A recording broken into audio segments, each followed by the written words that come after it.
আসসালামু আলাইকুম, সকলকে স্বাগত জানাচ্ছি আজকের ভিডিও টিউটোরিয়ালে। প্রিয় শিক্ষার্থী, কেমন আছো তোমরা? আশা করি আল্লাহর অশেষ রহমতে ভালো আছো। শিক্ষার্থীরা, আজকে আলোচনা করব উচ্চ মাধ্যমিক অর্থনীতির প্রথম পত্রের প্রথম অধ্যায়ের সুযোগ ব্যয় এবং অর্থনৈতিক সমস্যা সমাধানের বিভিন্ন কর্মপর্যায়, এই দুটি টপিকস। এর আগে আমি এই অধ্যায়েরই 8টি লেকচার বা 8টি টিউটোরিয়াল তোমাদের উদ্দেশ্যে উপস্থাপন করেছিলাম।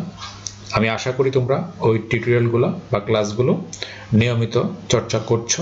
তাহলে আজ আর অতিরিক্ত কথা না বলে আমি আমার ক্লাসের কার্যক্রম শুরু করছি। প্রথমে আমি আলোচনা করি সুযোগ ব্যয়।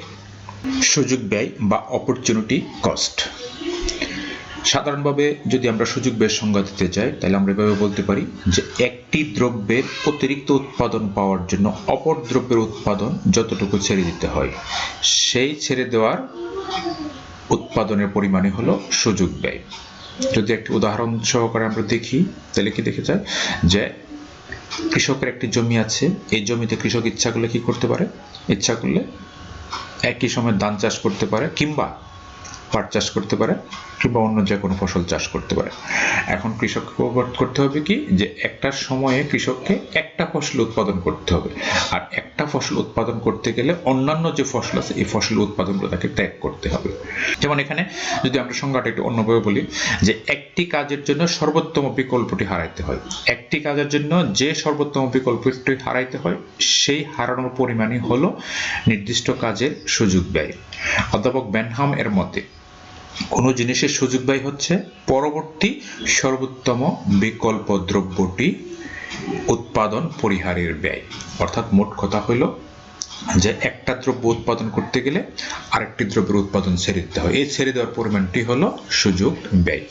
আমরা যদি এটাকে আরো সহজভাবে দেখার চেষ্টা করি একটা উদাহরণের মাধ্যমে, যেমন একজন শ্রমিক ইচ্ছা করলে কি করতে পারে? ইচ্ছা করলে সে পাট কলেও চাকরি করতে পারে, আবার চিনি কলেও চাকরি করতে পারে। এখন শ্রমিককে কি করতে হবে? যে কোনো একটা করতে হবে, যে কোনো একটা করতে। যদি সে পাট কলে চাকরি করে, তাকে চিনি কলের চাকরি তাকে হারাতে হবে, বা চিনি কলের মজুরি সে পাবে না। এক্ষেত্রে পাট কলের সুযোগ ব্যয় হলো চিনি কলের মজুরি না পাওয়া, অর্থাৎ চিনি কলের মজুরি ত্যাগ করা। যেমন এই চিত্রে আমরা কি দেখি? আমরা এক্স অক্ষে এবং ওয়াই অক্ষে দুটি দ্রব্য, এ দ্রব্য এক্স অক্ষে, বি দ্রব্য হলো ওয়াই অক্ষে। এখন এই যে এম পি কিউ এন একটি উৎপাদন সম্ভাবনা রেখা। উৎপাদন সম্ভাবনা রেখার মধ্যে আমরা কি দেখি? আমরা দেখি যে পি বিন্দুতে, আমরা যদি দেখি পি বিন্দুতে কি করতে পারে? পি বিন্দুতে ও x1 পরিমাণ এ দ্রব্য আর হলো ও y1 পরিমাণ বি দ্রব্য উৎপাদন করতে পারে। এখন যদি উৎপাদক যদি মনে করে যে পি থেকে কিউতে উৎপাদন করবে উৎপাদন সম্ভাবনা রেখার মধ্যে, তাহলে কি করতে হবে? তাহলে অর্থাৎ এ দ্রব্যের উৎপাদন বৃদ্ধি পাবে। এ দ্রব্যের উৎপাদন বৃদ্ধি কতটুকু বৃদ্ধি পাবে? x1 থেকে x2 তে যাবে, x1 থেকে x2 তে পরিমাণ বৃদ্ধি পাবে, অর্থাৎ উৎপাদনের পরিমাণ হবে ও x2। কিন্তু এই যে x1 x2 এ দ্রব্য উৎপাদন বৃদ্ধির জন্য বি দ্রব্য উৎপাদন কি করতে হবে? বি দ্রব্যের উৎপাদন y1 থেকে y2 পরিমাণ হ্রাস করতে হবে। এই যে y1 থেকে y2 পরিমাণ হ্রাস করা বা ছেড়ে দেওয়া উৎপাদন কি করতে হবে? বি দ্রব্যের উৎপাদন এতটুকু ছেড়ে দিতে হবে। এই ছেড়ে দেওয়ার পরিমাণটি হলো সুযোগ ব্যয়। অর্থাৎ এই যে এখানে y1 y2 পরিমাণ বি দ্রব্যের উৎপাদন ছেড়ে দেওয়া হয়েছে, এই জন্যই এ দ্রব্যের উৎপাদন x1 x2 পরিমাণ বৃদ্ধি করা গেছে। অর্থাৎ একটি দ্রব্যের অতিরিক্ত উৎপাদন পাওয়ার জন্য অপর দ্রব্যের উৎপাদন ছেড়ে দেওয়ার পরিমাণটি হলো সুযোগ ব্যয়। কতটুকু সুযোগ ব্যয়? যে পরিমাণ ছেড়ে দেওয়া হয়েছে এটাই হলো সুযোগ ব্যয়। প্রিয় শিক্ষার্থীরা, এখন আমি আলোচনা করব অর্থনৈতিক সমস্যা সমাধানের বিভিন্ন কর্মপর্যায়। আমরা জানি মানুষের অভাব অসীম, কিন্তু অভাব পূরণের জন্য প্রয়োজনীয় সম্পদ কি সীমিত। এই অসীম অভাব এবং সীমিত সম্পদের মধ্যে সমন্বয় সাধন করাই হলো মানুষের প্রধান অর্থনৈতিক সমস্যা। এই যে অর্থনৈতিক সমস্যা সমাধানের উদ্দেশ্যে মানুষ আদিকাল থেকে বিভিন্ন প্রচেষ্টা চালিয়ে আসছে, এবং সভ্যতার ক্রমবিকাশের সাথে সাথে এই যে প্রচেষ্টা বহুমুখী এবং ব্যাপকতর হচ্ছে। অর্থনৈতিক সমস্যা সমাধানের জন্য ব্যক্তি বা সমাজকে কি করতে হয়? কয়েকটি কর্মপর্যায় কয়টি কর্মপর্যায়? এই 4টি কর্মপর্যায় বা পদক্ষেপের মাধ্যমে অগ্রসর হইতে হয়। এই কর্মপর্যায়গুলো হলো 1 উৎপাদন, 2 বিনিময়, 3 বন্টন এবং 4 হলো ভোগ। আমি এখন এই যে উৎপাদন, বিনিময়, বন্টন, ভোগ এগুলোর বিস্তারিত ব্যাখ্যা উপস্থাপন করতেছি। উৎপাদন বলতে উপযোগ সৃষ্টি করাকে বোঝায়। মানুষের যে অর্থনৈতিক সমস্যা আছে, এই অর্থনৈতিক সমস্যা সমাধানের বিভিন্ন কর্মপর্যায়ের সর্বপ্রথম এবং গুরুত্বপূর্ণ হলো উৎপাদন। সর্বপ্রথম এবং গুরুত্বপূর্ণ পর্যায় হলো উৎপাদন। উৎপাদনটা কি জিনিস? উৎপাদন হলো আমাদের প্রাত্যহিক জীবনে নানাবিধ দ্রব্য আমাদের কি প্রয়োজন হয়। এই দ্রব্যগুলা কি প্রকৃতি প্রদত্ত বিভিন্ন উপকরণ। বিভিন্ন উপকরণকে কি করি আমরা? উপকরণের রূপ এবং আকার পরিবর্তনের মাধ্যমে অর্থাৎ উৎপাদনের যে উপকরণ আছে, এই উপকরণের বিভিন্ন রূপ এবং আকার পরিবর্তনের মাধ্যমে আমাদের অভাব পূরণের উপযোগী করে গড়ে তোলাই হলো উৎপাদন। মানুষকে সমাজের চাহিদা, প্রাপ্ত সম্পদ ও সুযোগ সুবিধার সাপেক্ষে নির্ধারণ করতে হয় কোন দ্রব্য উৎপাদন করা হবে এবং কি পরিমাণ উৎপাদন করা হবে বা কিভাবে উৎপাদন করা হবে। যেহেতু উৎপাদনের পরিমাণের উপর সমাজের মানুষের কল্যাণ অনেকখানি নির্ভর করে, তাই মানুষকে কি করতে হয়? স্বল্পতম ব্যয়ে উৎপাদনের পরিমাণ সর্বাধিক করাই হলো অর্থনৈতিক কর্মপ্রচেষ্টার মূল উদ্দেশ্য। বিনিময় হচ্ছে অর্থনৈতিক সমস্যা সমাধানের কর্মপর্যায়ের দ্বিতীয় স্তর। একজন মানুষ তার প্রয়োজনীয় সব দ্রব্য বা সেবা উৎপাদন করতে পারে না।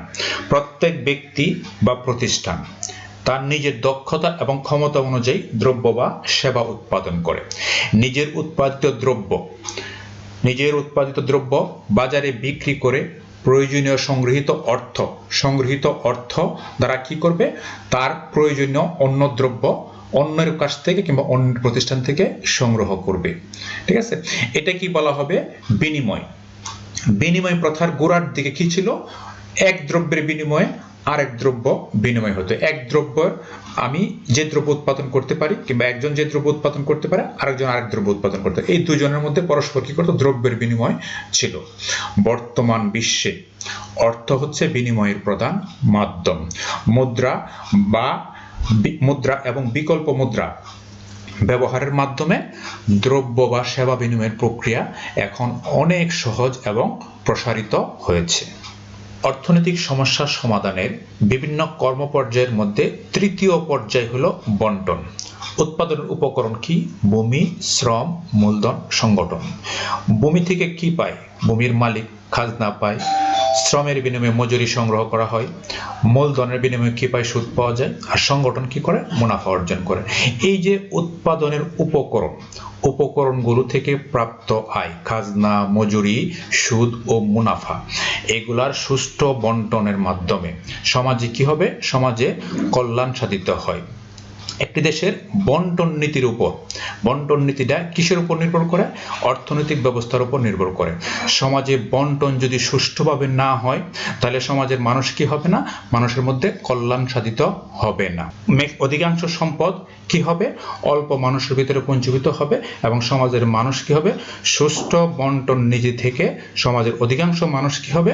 সমাজের কল্যাণ থেকে বঞ্চিত হবে, যেটা কাম্য নয়। সুতরাং একটি দেশের কল্যাণের জন্য অবশ্যই কি প্রয়োজন? সুষ্ঠু বন্টন নীতির প্রয়োজন। অর্থনৈতিক সমস্যা সমাধানে বিভিন্ন কর্মপর্যায়গুলোর মধ্যে সর্বশেষ পর্যায় হলো ভোগ। মানুষের সকল অর্থনৈতিক কর্মকাণ্ড পরিচালিত হয় একমাত্র ভোগের উদ্দেশ্যে। তাই ভোগই হইল কি? কর্মপ্রচেষ্টার মূল কেন্দ্রবিন্দু। উৎপাদনের মাধ্যমে কি হয়? উপযোগ সৃষ্টি হয়। আর ভোগের মাধ্যমে সেটা নিঃশেষ হয়। ভোক্তার লক্ষ্য থাকে সর্বনিম্ন ব্যয়ে দ্রব্য বা সেবা ভোগ করে কি করা? তৃপ্তি সর্বাধিক করা। কিন্তু সীমিত সম্পদ দ্বারা মানুষ কি করতে পারে না? ইচ্ছামতো সব ভোগ করতে পারে না। ঠিক আছে, আমাদের যে অর্থনৈতিক সমস্যা আছে, এই অর্থনৈতিক সমস্যার মধ্যে যে কর্মপ্রচেষ্টাগুলো আছে, কর্মপ্রচেষ্টার মধ্যে আমরা কি দেখতে পাইছি? যে উৎপাদন, বিনিময়, বন্টন এবং ভোগ কি করে? একটার পর একটা পর্যায়ক্রমে আসে। এসব কর্মপর্যায়গুলো একটি থেকে আরেকটি কি না বিচ্ছিন্ন না, অর্থাৎ একটার সাথে আরেকটা অঙ্গাঙ্গিভাবে জড়িত। উৎপাদনের সঙ্গে কি জড়িত? বিনিময়, বন্টন, ভোগের প্রশ্ন জড়িত। আবার বুক ছাড়া কি হয় না, বুক ছাড়া উৎপাদন, বন্টন এবং বিনিময়ের প্রশ্নেই ওঠে না। তাই এসব কর্মকার্যগুলো পরস্পর নিবিড়ভাবে জড়িত। আজ আর নয়, এখানেই আমি আজকের আলোচনা শেষ করছি। তবে তোমাদের কাছে আবেদন থাকবে, তোমরা আমার লেকচারগুলো নিয়মিত ফলো করবে এবং একটি বই অনুসরণ করবে। আশা করি তোমরা উপকৃত হবে। পরিশেষে তোমাদের কাছে আবেদন, আমার চ্যানেলটি সাবস্ক্রাইব করবে এবং বেল বাটনে ক্লিক করে রাখবে পরবর্তীতে যে ক্লাসগুলো আছে এই ক্লাসগুলোর নোটিফিকেশন সবার আগে পাওয়ার জন্য। সবাই ভালো থেকো, সুস্থ থেকো, নিরাপদে থেকো। আল্লাহ হাফেজ।